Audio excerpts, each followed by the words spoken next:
Rusia, sebuah negara yang tak terbantahkan kekuatannya, dipimpin oleh seorang tokoh yang mungkin salah satu yang paling ditakuti di seluruh dunia, Presiden Rusia, Vladimir Putin. Tidak ada yang bisa menyangkal bahwa politik Rusia adalah sesuatu yang selalu menarik untuk diamati, terutama dengan kehadiran seorang pemimpin yang dikenal dengan tangan besinya.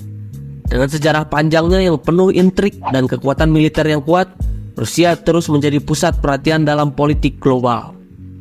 Mari pertama-tama kita intip dulu sejarah dari Rusia. Yang pertama, sejarah Kekaisaran Rusia menjadi Uni Soviet. Menurut Ensiklopedia Britannica, Rusia mengalami krisis internal pada tahun 1917 yang mengakibatkan revolusi. Rezim Tsar mempertahankan otokrasi kaku, membatasi partisipasi masyarakat dalam pemerintahan. Tsar memiliki kekuasaan absolut tanpa batasan konstitusional atau institusi parlementer. Kekaisaran Rusia menjadi polisi keamanan yang kuat dengan wilayah meliputi 3 benua. Sekitar 80% populasi terdiri dari petani komunal yang tidak memiliki tanah sendiri. Pada awal 1900-an, Rusia dianggap sebagai negara paling miskin di Eropa dengan mayoritas petani dan pekerja industri miskin. Eropa Barat melihat Rusia sebagai masyarakat terbelakang yang masih mempraktikkan bentuk feodalisme hingga abad ke-19. Perbudakan dihapuskan pada tahun 1861, memberi petani lebih banyak kebebasan dan mempengaruhi jalannya revolusi Rusia pada tahun 1917 yang menggulingkan kekaisaran dan didominasi oleh Partai Komunis Uni Soviet. Selanjutnya, revolusi Rusia tahun 1905. Perkembangan Rusia jauh lebih lambat jika dibandingkan dengan Eropa Barat dan Amerika Serikat. Pada akhir abad ke-19, terjadi ledakan populasi yang mengakibatkan kepadatan penduduk dan kemiskinan baru bagi pekerja industri Rusia. Protes besar oleh pekerja Rusia terhadap monarki menyebabkan pembantaian Minggu Berdarah pada tahun 1905. Ratusan pengunjuk rasa yang tidak bersenjata terbunuh atau terluka oleh pasukan Tsar. Pembantaian itu memicu revolusi Rusia pada tahun 1905, di mana para pekerja yang marah menanggapinya dengan serangkaian pemogokan yang melumpuhkan di seluruh negeri. Selanjutnya loncat ke revolusi Februari 1917. Setelah pertumpahan darah tahun 1905, Tsar Nicholas II berjanji membentuk serangkaian majelis perwakilan atau Dumas, namun sering membubarkannya. Rusia terlibat dalam Perang Dunia Pertama melawan Jerman, mengalami korban besar. Kaum moderat dan radikal bersatu untuk menggulingkan Tsar, memicu revolusi Februari pada 8 Maret 1917 atau 23 Februari kalender Julian. Para pekerja mogok dan demonstran bentrok dengan polisi, membentuk pemerintahan sementara pada 12 Maret. Tsar Nicholas turun tahta, mengakhiri kekuasaan Romanov. Pemimpin pemerintahan sementara, termasuk Alexander Kerensky, menetapkan program liberal termasuk kebebasan berbicara dan hak serikat pekerja, menentang revolusi sosial. Selanjutnya, revolusi Bolshevik pada tahun 1917. Puncak revolusi pun terjadi pada tanggal 6 dan 7 November 1917, 24 dan 25 Oktober dalam kalender Julian. Kaum revolusioner kiri yang dipimpin oleh pemimpin Partai Bolshevik, yaitu Vladimir Lenin, melancarkan kudeta melawan pemerintahan sementara di Duma. Bolshevik dan sekutu mereka menduduki gedung-gedung pemerintah dan lokasi strategis lainnya di Petrograd. Mereka segera membentuk pemerintahan baru dengan Lenin sebagai kepalanya. Lenin menjadi diktator negara komunis pertama di dunia. Pasca revolusi Bolshevik atau yang disebut revolusi Oktober ini, perang saudara antara tentara merah dan tentara putih Lenin pecah di Rusia pada 16 Juli 1918. Romanov diserang oleh Bolshevik. Perang ini berakhir pada tahun 1923 dan tentara merah Lenin mengklaim kemenangan dan mendirikan Uni Soviet. Selanjutnya, profil negara Rusia. Yang pertama, pemimpin. Vladimir Putin telah menjadi tokoh politik dominan di Rusia sejak terpilih sebagai presiden pada tahun 2000. Menjalani 2 periode dan kemudian 4 tahun sebagai Perdana Menteri sebelum kembali menjadi presiden pada tahun 2012 dan memenangkan pemilihan kembali pada tahun 2018. Sejak terpilihnya kembali, ia hanya melawan oposisi belaka. Pemerintah Rusia semakin memperketat kontrol atas media, sehingga meredam embrio gerakan oposisi. Ia juga telah mengadopsi kebijakan nasionalis yang tegas dan memanfaatkan kenangan akan kekuatan era Soviet untuk menopang dukungan dalam negeri. Presiden tersebut menampilkan dirinya sebagai pemimpin kuat yang membawa Rusia keluar dari krisis ekonomi, sosial, dan politik pada tahun 1990-an dan membela kepentingan nasional Rusia khususnya terhadap dugaan permusuhan Barat. Para penentang dan pengkritik di dalam dan luar negeri menuduhnya meremehkan institusi-institusi Rusia, menghambat perkembangan demokrasi, dan memperkuat pemerintahan oleh sekelompok elit yang kaya dan juga sempit. Selanjutnya media. Sejak dimulainya invasi ke Ukraina pada Februari 2022, hampir semua media independen di Rusia telah ditutup, terpaksa ditutup, atau meninggalkan negara tersebut untuk beroperasi dari pengasingan. Saluran-saluran TV domestik terkemuka yang dikendalikan negara telah mengosongkan jadwal mereka untuk program-program terkini yang menyebarkan materi anti-Ukraina dan anti-Barat. Pihak berwenang juga telah memperluas kendali mereka atas dunia online dan berupaya mengekang pengaruh raksasa internet global. Lini masa negara Rusia. Beberapa tanggal penting dalam sejarah Rusia. Yang pertama, tahun 1547. Pangeran Agung Ivan keempat dari Moskow atau Ivan yang mengerikan adalah penguasa pertama yang diproklamasikan sebagai Tsar Rusia. Lalu yang kedua, pada tahun 1689 hingga 1725, Peter the Great memperkenalkan reformasi yang luas. Tahun 1798 hingga 1815, Rusia mengambil bagian dalam koalisi Eropa melawan Prancis revolusioner dan Napoleon, mengalahkan invasi Napoleon pada tahun 1812 dan berkontribusi pada penggulingannya.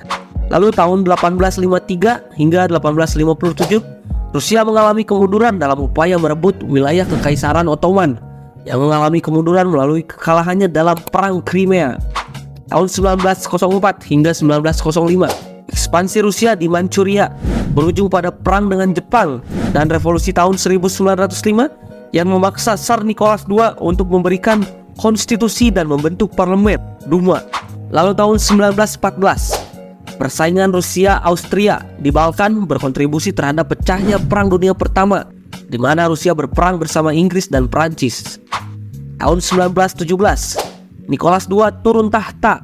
Kaum revolusioner Bolshevik yang dipimpin oleh Lenin menggulingkan pemerintahan sementara dan mengambil alih kekuasaan. Tahun 1918 hingga 1922, perang saudara antara Tentara Merah dan Rusia Putih yang anti-komunis. Tahun 1922, Bolshevik mengatur kembali sisa-sisa kekaisaran Rusia menjadi Uni Republik Sosialis Soviet. Lalu tahun 1945, kemenangan sekutu atas Nazi Jerman diikuti dengan pesatnya pembentukan hegemoni Soviet di Eropa Tengah dan Timur, serta Balkan. Berakhirnya perang menandai dimulainya persaingan Perang Dingin dengan Barat selama beberapa dekade.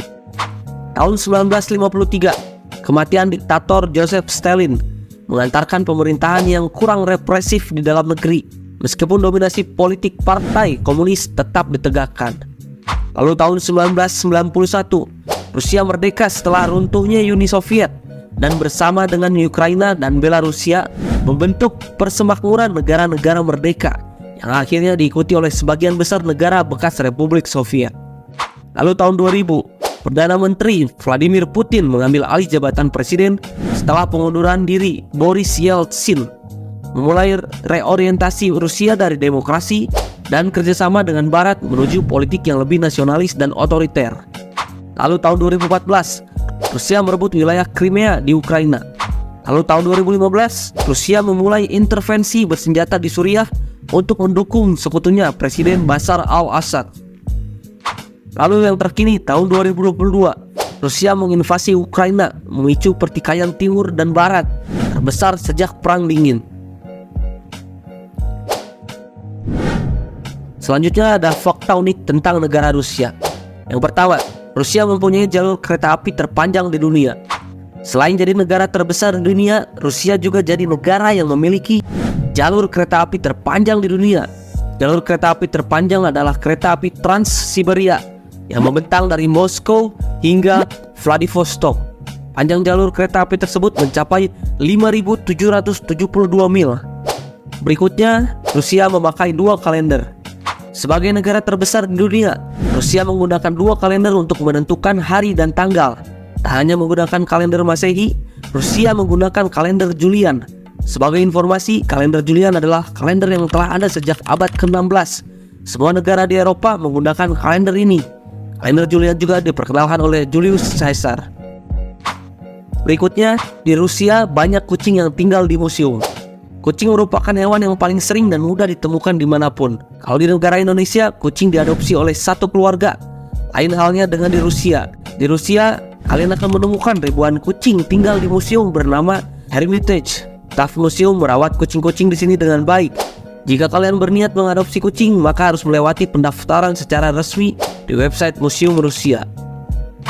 Yang berikutnya, Rusia memiliki akses pendidikan yang mudah. Sama seperti di Indonesia, Rusia juga menerapkan pendidikan gratis bagi warganya. Bedanya, di Rusia menerapkan pendidikan sekolah dasar selama 3 tahun, sekolah menengah selama 6 tahun, dan sekolah menengah khusus selama 2 tahun. Uniknya, di sekolah menengah hanya berfokus pada satu mata pelajaran, tidak seperti di Indonesia yang menuntut muridnya untuk mempelajari semua mata pelajaran. Selanjutnya, Rusia mempunyai kota terdingin di dunia. Di Rusia terdapat kota terdingin yang letaknya di wilayah Yakutia, Siberia, yaitu kota Oymyakon. Kota ini paling dingin di antara kota-kota yang lainnya. Di kota ini suhu terendah mencapai minus 77,8 derajat Celcius. Adapun rata-rata suhu normal pada Desember hingga Januari yaitu minus 50 derajat Celcius. Salah satu penyebab suhu dingin di kota ini yaitu pengaruh letak geografisnya. Wilayah Yakutia berada di 250 mil atau 450 km di luar lingkar kutub utara. Hal itu yang membuat sinar matahari tidak dapat masuk saat musim dingin. Berikutnya tentang kehidupan di Rusia. Yang pertama, rakyat dan komunitas di Rusia. Keluarga Rusia umumnya ramah dan bersifat terbuka, menyukai waktu bersama. Mereka jarang duduk sendirian di kamar saat malam hari. Di kota besar dan kecil, mereka tinggal di apartemen, di pedesaan, dan di rumah keluarga. Babushka dan dedushka memainkan peran penting, dan akhir pekan sering dihabiskan di dacha. Orang tua biasanya sangat protektif terhadap anak-anak mereka, mengambil keputusan penting tanpa berdiskusi. Mereka peduli tentang aktivitas anak-anak mereka dan mengetahui dengan siapa dan kemana mereka pergi. Orang Rusia tidak memakai sepatu di dalam rumah dan suka berganti pakaian setelah pulang untuk menjaga kebersihan rumah. Berikutnya, bahasa dan gaya komunikasi. Bahasa resminya adalah bahasa Rusia dengan 27 bahasa resmi daerah lainnya dan lebih dari 100 bahasa minoritas. Alfabet Rusia adalah Cyrillic. Bahasa Rusia termasuk dalam cabang Slavia Timur dari keluarga Indo-Eropa yang menghubungkannya dengan bahasa Yunani dan Latin. Kerabat terdekatnya adalah orang Ukraina dan Belarusia. Selama berabad-abad, kosakata dan gayanya dipengaruhi oleh bahasa Jerman, Prancis, dan juga Inggris. Berikutnya, makanan di Rusia. Dalam budaya Rusia, makanan tidak memiliki waktu yang pasti. Orang sering mengemil atau minum teh atau kopi saat lapar. Masakan Rusia cukup lezat dengan makanan seperti daging babi, mie, ayam, kentang, kubis, sup, dan sup kubis, serta kue kering dan manisan sebagai hidangan penutup. Untuk sarapan, orang Rusia biasanya mengkonsumsi telur, sosis, keju, roti, dan sereal panas. Teh memiliki tempat istimewa dalam budaya Rusia, seringkali menjadi ajang pembicaraan yang dalam.